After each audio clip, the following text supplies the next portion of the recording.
VMware has a severe vulnerability, Microsoft open sources their malicious code hunter, and yet another reason to leave LastPass. All that coming up now on ThreatWire.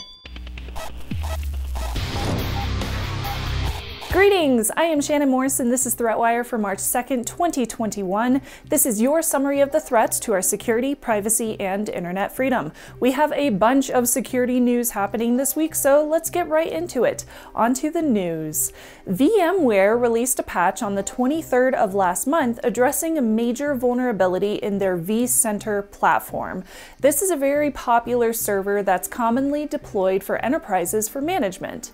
A security firm called Positive Technologies had discovered an issue within the HTTPS interface for the vCenter plugin last year in the fall of 2020 that could allow an attacker to gain admin privileges and execute code as they please. It's being tracked as CVE 2021-21972, and this is a remote code execution exploit for vCenter version 6.5 up to 7.0. Now, if you use the vSphere client for HTML5, which is a plugin for VMware vCenter, then this may affect you. Two other vulnerabilities were also disclosed and patched in the same update. Positive Technologies intended to hold any further public information about the vulnerability until enough networks had been patched, but several security researchers posted proof of concepts for the exploit publicly. An example is this one, which was posted by a security researcher going by the name Richter Z, with a blog detailing their proof of concept. So any researchers or malicious actors could start scanning the internet for connected vCenter systems that had not yet patched and could still potentially be exploited. And indeed, that is exactly what happened. Mass scanning was detected that was targeting VMware vCenter servers looking for those unpatched systems. Now, this is not necessarily uncommon since the problem was first reported privately to VMware back in fall of 2020. That means that VMware has had at least a few months to release a patch.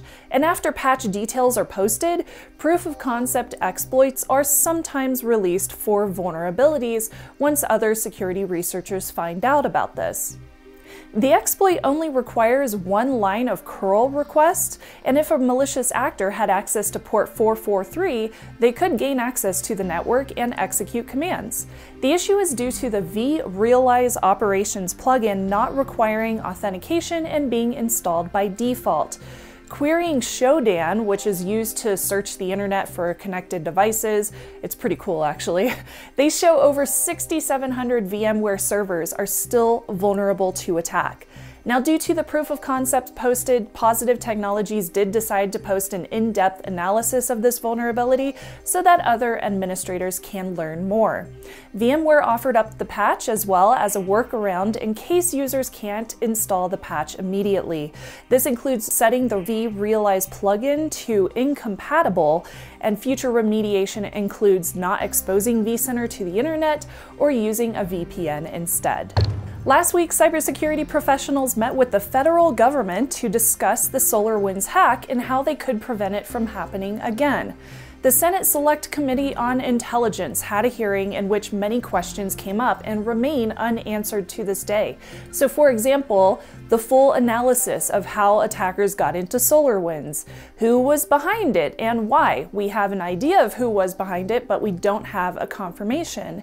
And what other organizations may be victims of this attack that have yet to be realized. Panelists at this hearing all agreed that a national data breach notification law should be passed, which has been floating around the government agencies for years, but that has never actually made it into law. Other topics included discussion over ramifications for the attackers and creating international rules for cyberspace. The CEO of SolarWinds was a part of these hearings and also discussed how SolarWinds will need to overhaul their system builds to ensure no malware could be inserted and what they would wish for from the government, such as one place where breaches could be reported by private companies, and that information could then be relayed to all of the government agencies at once. In other SolarWinds news, both NASA and the FAA were reportedly compromised alongside all those other government agencies that we had already heard about. Microsoft also disclosed that SolarWinds attackers got access to source code repos for some of the components related to Azure, Intune, and Exchange products. Microsoft also came forward last week open sourcing the CodeQL queries that they are using to analyze their systems for the malware planted within SolarWinds Orion updates. That means any other organizations can also use the same queries to analyze their own networks for the Sunburst or Solarigate malware.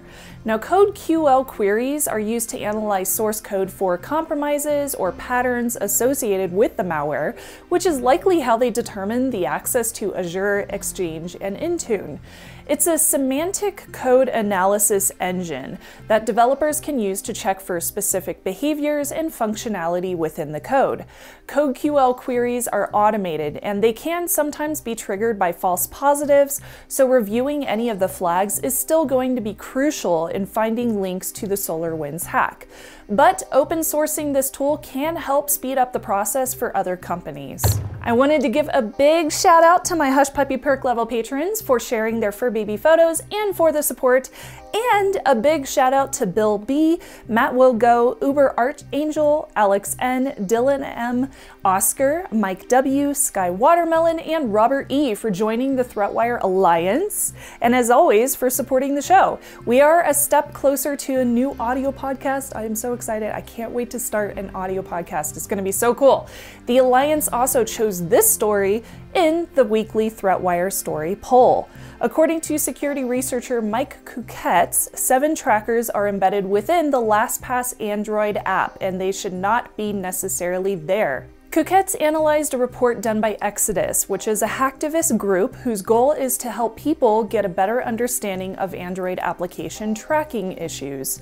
Now, while the trackers in this instance are not doing anything malicious, they don't necessarily need to be there, especially for an app that contains sensitive information such as passwords or stored secret notes. 4 of the trackers are from Google, including Analytics and Crash Reporting. Another one comes from Apps Flyer, one is from Mixpanel, and another one is from Segment, which apparently is a company that gathers information for marketing. That last tracker that I mentioned, they collect information such as the user's smartphone make and model, and whether the user is using biometrics for security. Although to note, it does not actually collect the biometrics. Those are encrypted locally on the smartphone. I just happened to recently do a video about biometrics on my own channel in case you are interested. Now, other password managers do contain trackers as well. Bitwarden has 2, RoboForm and Dashlane both include 4, but 1Password and KeePass, they don't have any trackers. So while they are not malicious, they can introduce risks if third-party trackers have some kind of unintended vulnerabilities. According to a LastPass spokesperson, no identifiable user data or vault data could be passed to trackers, and they use this information to optimize and improve the product.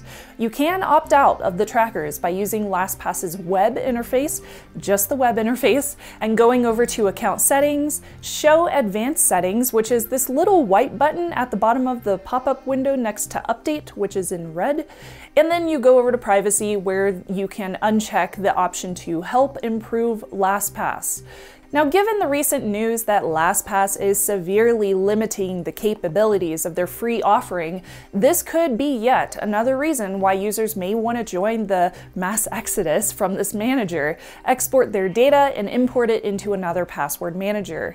I am currently in the midst of talking about all sorts of alternative options and reviewing them over on my YouTube channel as well. That's over at youtube.com/Shannon Morse, where you can subscribe for everything from tech reviews to security tutorials. And with that, do not forget to like and subscribe. I'm Shannon Morse, and I will see you on the internet.